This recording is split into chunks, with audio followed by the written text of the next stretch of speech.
بسم اللہ الرحمن الرحیم۔ شروع کرتا ہوں اللہ کے نام سے جو بڑا مہربان اور نہایت رحم والا ہے۔ حضرت حسن بصری رضی اللہ تعالی عنہ صوفی بزرگ خواجہ خواجگان لقب ہے۔ آج کی اس ویڈیو میں ہم حضرت حسن بصری رضی اللہ تعالی عنہ کے کچھ اقوال آپ کی خدمت میں پیش کرنے کی سعادت حاصل کریں گے۔ آپ فرماتے ہیں کہ دین اسلام سب نیکیوں کا نچوڑ ہے، حکمت سے خالی بات آفت ہے، حکمت سے خالی خاموشی غفلت ہے، حکمت سے خالی نظر ذلت ہے۔ دنیا میں تمہارے نفس سے زیادہ ایسا کوئی سرکش جانور نہیں جو سخت ترین لگام کے لائق ہو۔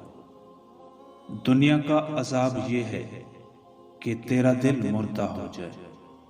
مصیبت یا خوشی کے وقت ناحق بات سے بچو اور حق بات پر ڈٹے رہو۔ جنت کے مقابلے میں بڑی سے بڑی نعمت حقیر ہے اور دوزخ کے مقابلے میں بڑی سے بڑی مصیبت آسان اور قابل برداشت ہے۔ دانا بولنے سے پہلے سوچتا ہے اور بے وقوف بولنے کے بعد سوچتا ہے۔ جھوٹا شخص سب سے زیادہ اپنے آپ کو نقصان پہنچاتا ہے۔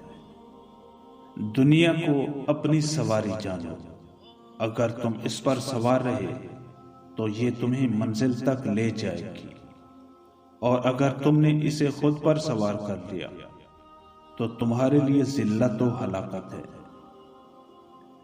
جو کچھ تم اپنے اور اپنے والدین اور بیوی بچوں کے کھانے پینے میں خرچ کرتے ہو، تمہیں اس کا حساب دینا ہوگا، لیکن جو کچھ تم مہمانوں اور دوستوں کے کھانے پینے کے لیے خرچ کرتے ہو اس کا حساب نہ ہوگا۔